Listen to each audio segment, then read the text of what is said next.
काय स्टेटमेंट देते? शिवाजी राजाचा राज्याभिषेक सोहळा बरखास्त करा. तो काय त्या घरचा साक्षगण सोहळा आहे काय बरखास्त करा? तो आमच्या छत्रपती शिवरायांचा राज्याभिषेक सोहळा आहे. सदा आहे का तो सोहळा? 6 जून. 1 जून 6 जून आज गरज आहे. हे राजे आपले आहेत. बहुजन हिताय, बहुजन सुखाय. लाख मेले तरी चालतील, पण लाखाचा पोशिंदा जगला पाहिजे. ते आहेत शिवाजी महाराज, बाबासाहेब आंबेडकर. शिवाजी महाराज हे तुकाराम महाराजांच्या विचाराचे खरे वारसदार आहेत. एक एक शब्द जबाबदारीने बोलतो. इंजिनियर माणूस आहे ताई. छत्रपती शिवाजी महाराज आणि डॉक्टर बाबासाहेब आंबेडकर हे जगद्गुरु संत तुकाराम महाराजांच्या विचाराचे खरे वारसदार आहेत. कारण तुकाराम महाराजांना अभंग लिहिला, परावया नार रखुमाई समान. शिवाजी राजानं तंतोतंत पाळला.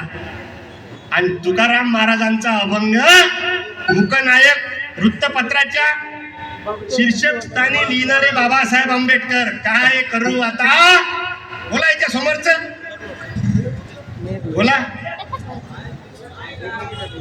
क्या बात, वा टाळ्या वाजवा. बाबासाहेब की भीमराव का बेटा मैं तो जय भीमवाला. भीमराव का बेटा मैं तो जय भीमवाला हूँ. भीमराव का बेटा मैं तो जय भीमवाला. म्हणून आता हात जोडून प्रार्थना. हे समजून घ्या विचार. माय कीर्तन असंच आहे. जमतेच मग एक तर मला कोणी बोलावत नाही. ज्याचं हृदय 10 बाय 10च्या खोलीचं आहे तिथं मला अजिबात उभं नाही करत. ज्याचं हृदय आमच्या प्रवीण दादा, धम्मा दादा सारखं आहे, तेच लोक आमच्यावर प्रेम करतात. आम्ही बर्बाद कोण झालो मावशी? आमचे लोक बर्बाद कोण झाले त्याला कारण आहे. आम्ही याच्यातच राहिलो. एक माडी, एक गाडी, एक वाडी आणि आपल्याच बायकोची गोल गोल साडी.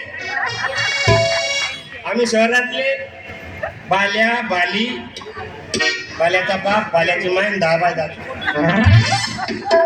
जायला तिथे आम्हाला काही घेणदेण नाही ना. जरा आता डोकं चालवा आणि समाजासाठी एकत्रित या.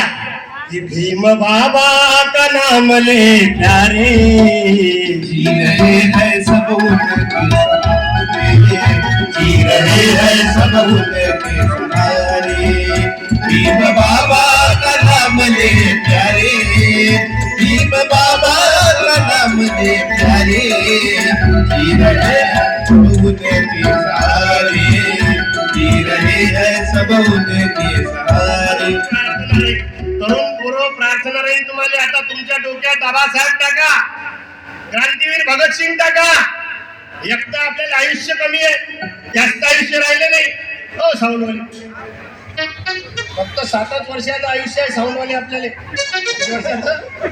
फक्त 7 वर्ष जगायला लागते आपल्याला. आता ते 100 बंद झालं. फक्त 60 वर्षाचं आयुष्य आहे. या 60 वर्षात 3 टप्पे पडते.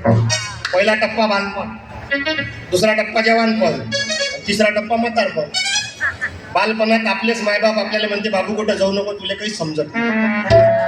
जवानपणात आपलीच बायको आपल्याला म्हणते काही पुढे पुढे करत असता म्हणते तुम्हाला समजत तर काहीच नाही म्हणते. आणि म्हातारपणात आपलेच लेकरं आपल्या मायबापाला म्हणते बाबा कुठं जाऊ नका, तुम्हाला काही समजत नाही. मग मला हेच समजून नाही राहिलं का ह्या 60 वर्षाकडे समजून काय राहील. म्हणून आयुष्य कमी असलं तर चालेल, पण कामाचं जगा. तरुण पोराले प्रार्थना तुम्ही भगतसिंग डोक्यात घ्या. साधे नाही आहेत भगतसिंग. भगतसिंग वाचा लागेल आम्हाला. 23व्या वर्षी फासावर गेले भगतसिंग. कोणासाठी? कोणासाठी? देशासाठी. आणि आजचं 23 वर्षाचं लेकरू मरून राहिलं देशीसाठी, नाही तर एखाद्या पोरीसाठी. जरा आता डोकं चालवा. भगतसिंग म्हणते इस तरह वाकिफ है मेरी कलम मेरे जज्बातों से. भगतसिंग काय म्हणते? भगतसिंग म्हणते इस तरह वाकिफ है मेरी कलम मेरे जज्बातों से. मैं मोहब्बत में लिखना चाहूँ तो इनका लाभ लिख देती है. म्हणून हसत हसत फासावर गेले. मेरा रंग दे बसंती चोला, मेरा रंग दे बसंती चोला. मेरा रंग दे बसंती चोला. मेरा रंग दे बसंती चोला. मेरा रंग दे, मेरा रंग दे, मेरा रंग दे, मेरा रंग दे, मेरा रंग दे बसंती चोला. मेरा रंग दे बसंती चोला. मेरा रंग दे बसंती